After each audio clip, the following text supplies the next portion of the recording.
dan kami boleh dapat mempersembahkan puji-pujian kami di hadapan hadirat-Mu, karena Engkau yang layak ditinggikan, dimuliakan untuk kekal selama-lamanya. Terima kasih Bapa. Saat ini kami akan dengarkan firman-Mu. Urapi kami semua supaya firman-Mu tertanam dalam hati kami. Urapi hamba-Mu supaya dapat menyampaikan kebenaran firman-Mu dengan hikmat akal budi dari Tuhan. Terima kasih Bapa.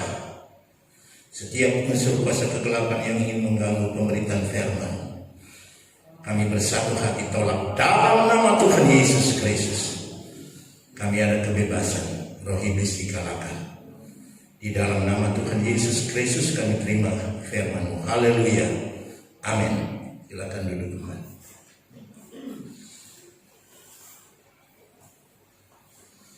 Puji Tuhan, saudara yang dikasih Kristus, di mana pagi hari ini kita bersyukur karena Tuhan begitu baik bagi kita sekalian.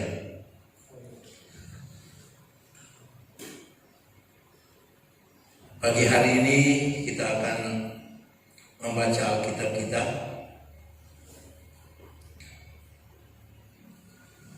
Di dalam Mazmur 104.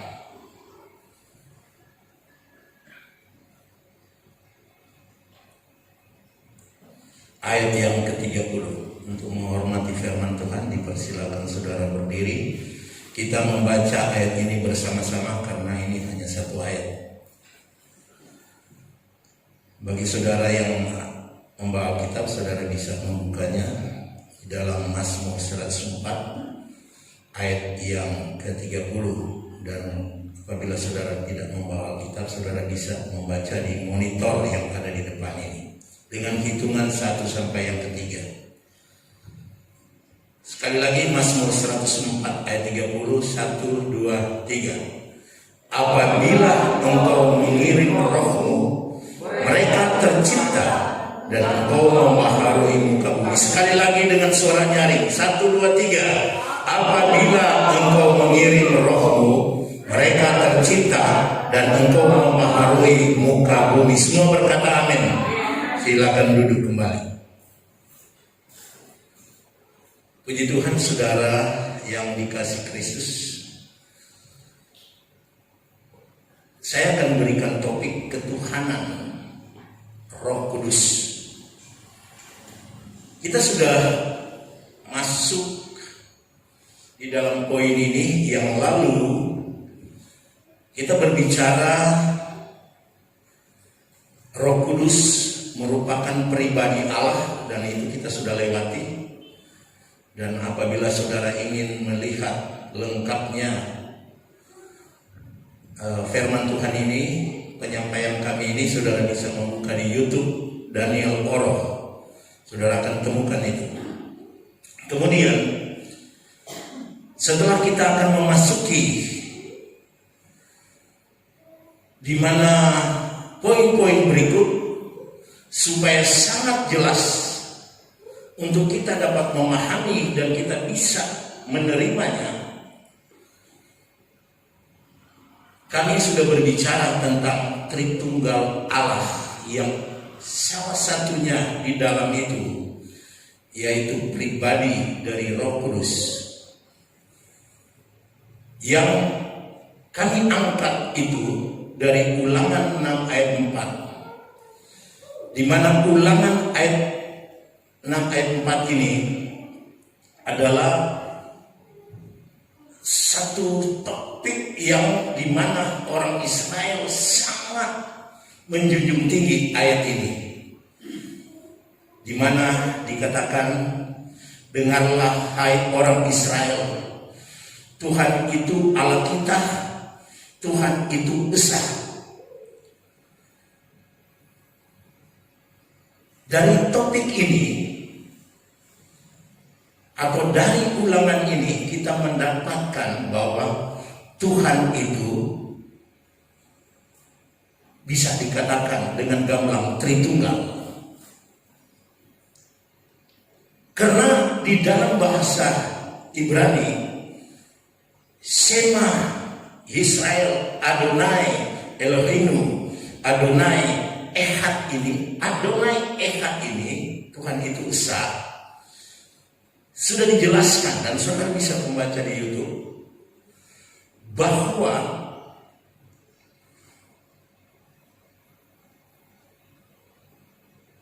Adonai Ehad ini adalah berbicara tentang tiga di dalam kesatuan atau tiga pribadi Allah di dalam kesatuan atau jamak. Saya sudah berikan contoh-contoh pada waktu itu. Kalau kita berbicara anak tunggal dari Abraham, itu tidak disebut Ehad, tetapi itu disebut Yahid. Dan kalau kita berbicara tentang laki-laki dan perempuan menjadi satu, itu baru disebut Ehad. Jadi ada dua menjadi satu, itu disebut Ehad. Kalau cuma tunggal mutlak, itu disebut Yahid. Siang dan malam diciptakan Tuhan, itulah hari pertama. Dua hal, siang dan malam, disebut Ehad, bukan Yahid. Atau bahasa Arabnya Wahid, tunggal mutlak. Nah, saudara, setelah sudah menjelaskan hal ini, untuk memahami bahwa Roh Kudus adalah Allah, kemarin kita sudah bicara tentang sifat ketuhanan yang ada pada Roh Kudus, yaitu dengan ringkas saya katakan di sini, Roh Kudus kekal dengan ayat-ayatnya yang saya sudah sampaikan kemarin, tidak usah saat ini. Roh Kudus itu maha tahu, Roh Kudus maha kuasa, dan Roh Kudus maha hadir. Nah, setelah kita mengetahui dan memahami tentang Roh Kudus yang kami sudah sebutkan tadi itu, karena ini yang merupakan sifat-sifat ilahi dan ini ada pada Roh Kudus. Dengan sifat-sifat ini, maka Roh Kudus memiliki pekerjaan-pekerjaan, yaitu pekerjaan ilahi tentunya, yang dikerjakan oleh Roh Kudus. Tentu kita bertanya dan kita ingin tahu apa saja pekerjaan Roh Kudus tersebut, atau pekerjaan ilahi daripada Roh Kudus tersebut. Kita akan melihat hal tersebut, dan saudara bisa melihat itu bahwa Roh Kudus, pertama pekerjaan Roh Kudus tersebut, yaitu Roh Kudus berkuasa menciptakan. Ingat, waktu penciptaan dunia ini juga Roh Kudus itu melayang-layang di udara. Dan kemudian firman ada di situ dan Bapa ada di situ. Jadi kalau saudara melihat hal tersebut, di dalam pembacaan kita tadi, yang kita sudah baca tadi, bahwa Roh Kudus itu bisa juga mencipta. Apabila engkau mengirim rohmu, itu pembacaan tadi, mereka tercipta. Jadi perhatikan di sini, mereka tercipta dan engkau membaharui muka bumi. Jadi pembacaan kita tadi, apabila engkau mengirim rohmu, mereka tercipta dan engkau akan membaharui muka bumi. Ini sangat luar biasa bahwa kita lihat Roh Kudus yang sebagai pribadi, yaitu masuk di dalam kealahan atau bagian dari kealahan Tritunggal. Kemudian dia itu di dalam pembacaan ini sebagai pencipta juga dan bisa membaharui muka bumi ini. Jadi Roh Kudus itu benar-benar memiliki sifat-sifat ilahi. Bapa mencipta, Anak bisa mencipta, bahkan Roh Kudus itu mencipta.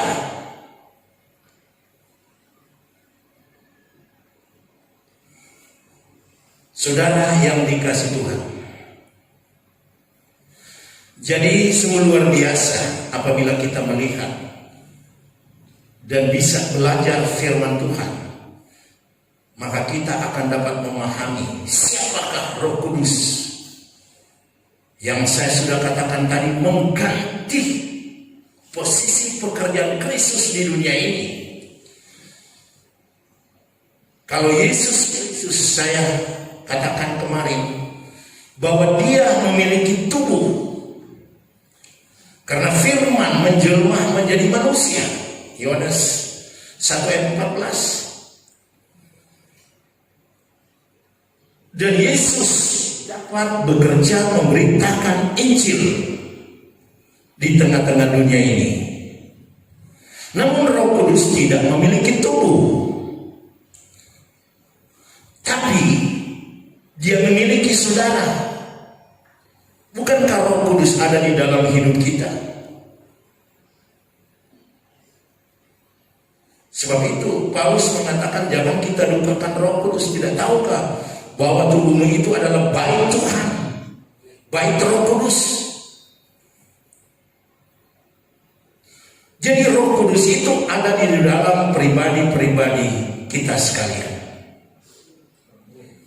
Dan Roh Kudus yang ada di dalam pribadi saudara itu bukan hanya kekuatan begitu saja,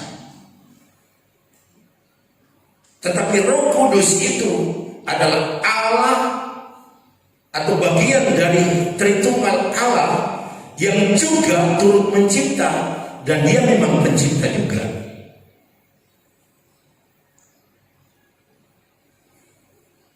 Nah, kalau Roh Kudus itu mencipta berarti dia bisa menghidupkan. Sebab itu Yohanes 6 ayat yang ke-63, kalau saudara membaca, Roh Allah yang memberi hidup, daging sama sekali tidak berguna, kata firman Tuhan tersebut. Itu yang kita temukan di dalam Yohanes 6 ayat 63. Coba saudara baca. Roh yang memberi hidup, daging sama sekali tidak berguna. Pekerjaan perkataan yang kukatakan kepadamu adalah roh dan hidup. Dahsyat, luar biasa. Roh memberikan hidup. Dan perkataan-perkataan Yesus yang dia sudah sampaikan kepada kita semua adalah roh dan hidup. Dan roh ini ada kepada saudara. Tidakkah sadar kita bahwa ada satu kekuatan ilahi dalam kehidupan kita? Dan untuk apa Roh Kudus itu ada di dalam kehidupan saudara? Karena ada rancangan Allah di dalam pribadimu. Dan rencana Allah untuk pribadimu bukan rencana untuk meruntuhkan engkau. Bukan rencana untuk mencelakakan engkau. Tapi rencana Allah dalam pribadi kita, keluarga kita, gereja kita adalah rencana yang indah. Rencana yang penuh harapan. Dan harapan itu tidak akan sirna. Harapan itu kita akan dapat memiliki dalam hidup pribadi kita, keluarga kita, dan gereja kita. Kita berikan kemuliaan untuk Tuhan. Ya, itu Roh Kudus yang menghidupkan di dalam hidupmu. Banyak orang khawatir dengan hal hidup ini. apa yang saya makan, sampai apa yang saya pakai, apa yang akan terjadi kepada anak cucu kita atau masa depan anak-anak kita. Tahukah bahwa Roh Kudus itu ada dalam hidup? Dia yang memberikan hidup kepada saudara dan saya. Dia akan memberikan hidup kepada istrimu. Dia akan menghidup kepada suamimu. Dia akan memberikan hidup kepada anak-anakmu dan cucu-cucumu. Masa depanmu ada kehidupan dari kuasa Roh Kudus yang ada sekarang ini. Sebab itu kita tidak usah khawatir kalau kita ada bersama dengan Tuhan Yesus. Aku akan pergi, tapi aku akan mengirimkan Roh, dan aku tidak tinggalkan kamu piatu. Haleluya.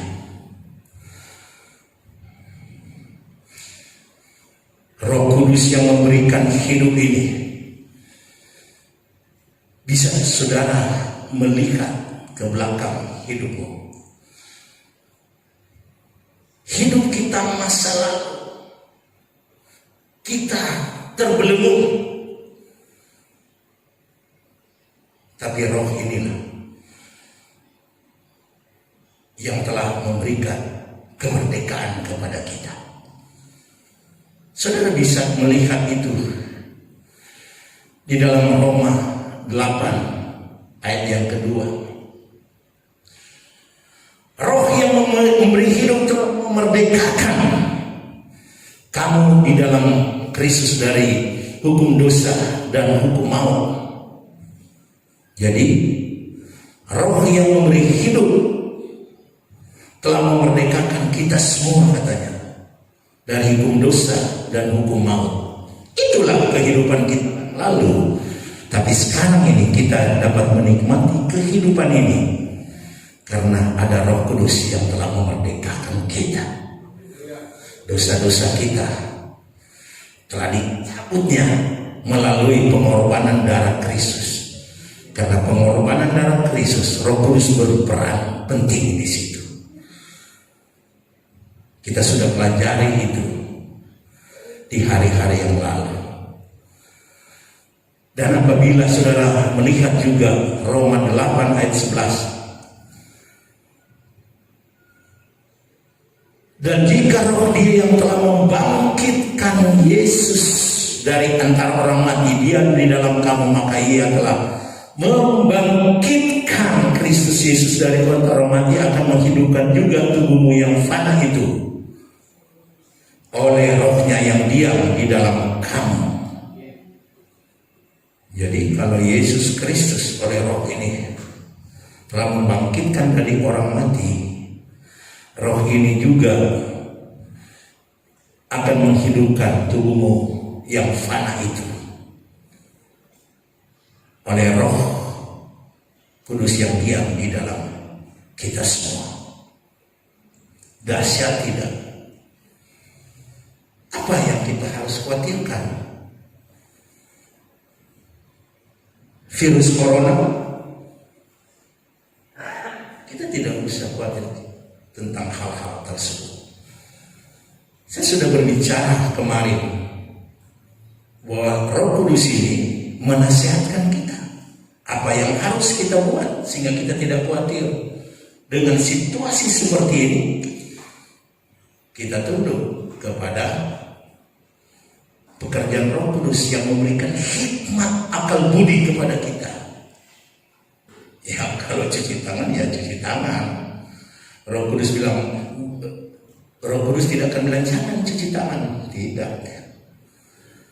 Roh Kudus ada peraturan tentang pakai masker. Orang-orang yang penuh Roh Kudus taat dan tunduk begitu. Biar saya sulit bernapas, saya berkhotbah, tetapi saya harus pakai itu. Mengapa? Karena Roh Kudus ada dalam hidup saya dan memberikan saya hikmat akal budi dan ketaatan. Ketaatan kepada protokol kesehatan dan anjuran pemerintah. Kalau orang yang tidak taat setia, ya belum tentu dia ada Roh Kudus yang memberikan nasihat. Itu sedikitnya. Jadi saya tidak usah khawatir, atau saudara tidak usah khawatir dengan hal ini. Karena Roh Kudus akan terus menuntun kehidupanmu untuk taat dan setia di dalam mengiringi Tuhan. Roh Kudus, sebagaimana saya katakan lalu, nanti saya berbicara tentang nubuatan oleh Roh Kudus, tapi itu bukan, tapi sekarang ini bukan waktunya. Roh Kudus ini memakai para nabi dan rasul untuk bernubuat. Nubuat itu ada banyak hal, menegur, menasihati, membangun, dan hal-hal yang lain yang bermanfaat bagi kehidupan umat. Sebab itu saudara yang dikasih Tuhan Yesus Kristus, Roh Kudus ini berbicara dengan perantaran firman-Nya. Ada di lidahku, kata Samuel, yang saudara bisa baca di dalam Samuel 23 ayat yang kedua. Jadi dia memakai para nabi. Samuel katakan bahwa firman-Nya ada di lidahku. Mengapa dia ada di lidahku? Oleh karena Roh Tuhan berbicara dengan perantaraan Nabi Samuel. Jadi dia bisa memakai. Dan Roh Kudus memberikan karunia-karunia. Kita sudah bicara lalu sedikitnya. Memang kita belum masuk di dalam karunia-karunia tersebut. Ada karunia nabi, ada karunia rasul, ada karunia guru atau penginjil, guru, dan gembala. Karunia ini diberikan kepada gereja, bukan cuma untuk pendeta-pendeta. Bisa saja di antara saudara Roh Kudus masuk dan memakai saudara sebagai nabi, bisa sebagai rasul, bisa sebagai guru, bisa juga sebagai gembala. Ada orang mungkin mengembala tetapi bukan karunia dari Roh Kudus, sehingga pengembalaan itu bukan jabatan dari Roh Kudus. Dia mungkin seorang guru atau penginjil atau yang lainnya. Nah saudara yang dikasih Tuhan Yesus Kristus, jadi Roh Kudus memakai para nabi dan rasul. Sebab itu Petrus juga katakan di 2 Petrus 1 ayat 21 bahwa dikatakannya nubuat bukan dihasilkan oleh kehendak manusia. Jadi sebab tidak pernah nubuat itu dihasilkan oleh kehendak manusia, tetapi oleh dorongan Roh Kudus. Orang-orang berbicara atas nama Tuhan atau atas nama Allah. Jadi ada dorongan dari Roh Kudus, orang-orang yang diberikan karunia untuk berbicara, untuk menasihatkan seseorang itu apa yang harus dia lakukan melalui dorongan Roh Kudus. Jadi ada nubuat dorongan Roh Kudus, ada nubuat dorongan iblis, ada dorongan dari roh manusia kita sendiri. Sebab itu Tuhan bilang, atau firman Tuhan katakan, ujilah setiap roh itu dan milikilah karunia untuk membedakan roh-roh itu.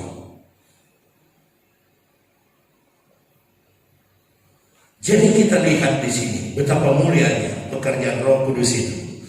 Dia tidak memilih-milih orang yang ingin dipakainya. Dia hanya mau melihat apakah hati orang ini sungguh-sungguh di dalam Tuhan, mau mentaati perintah Roh Kudus atau tidak. Dan dia tahu, saudara, karena dia maha tahu, dia adalah Allah, dia ada dalam hidupmu masing-masing. Dia memeriksa hidupmu. Mungkin engkau berkata lain, tapi Roh Kudus tidak mau berdusta. Dia tetap mengendalikan hidupmu.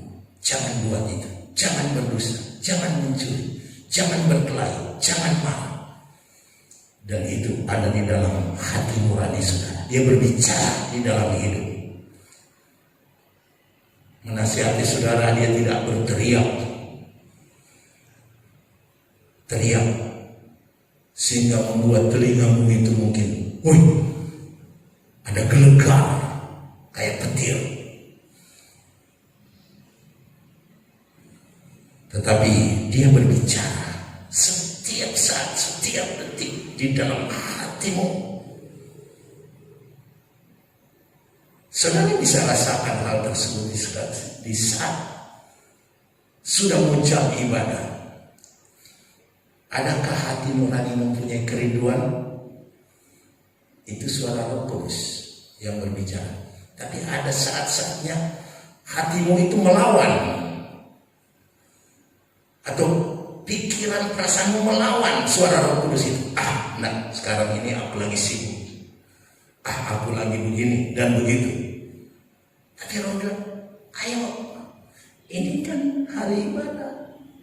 Ada khotbah seri di ibadah nanti. Nanti kamu nak dengar, aku kan lagi sibuk dan lain sebagainya.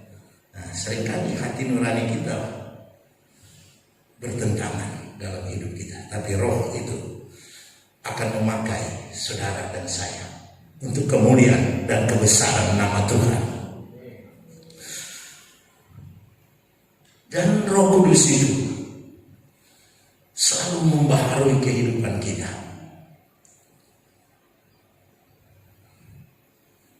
Dengan melahirkan kembali. Jadi baharui kembali kehidupan kita. Saudara bisa baca itu, ayo kita baca sama-sama. Di dalam Yohanes 3 ayat 5 sampai 8.